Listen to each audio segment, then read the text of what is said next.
បាទនេះភូមិប្រដាក់ថ្ងៃសៅរ៍ទឹកចេះគាត់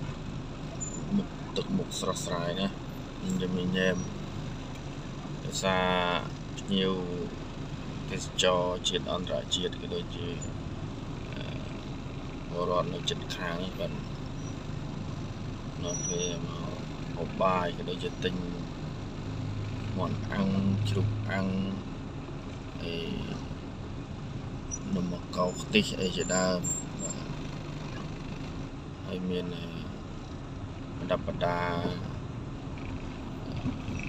សម្ភារៈអីពីបុរាណទៀតមានមួកមានខ្លុយស្គរអីចឹងទៅនោះ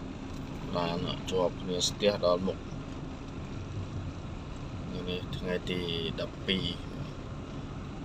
12ខែតុលាឆ្នាំ2025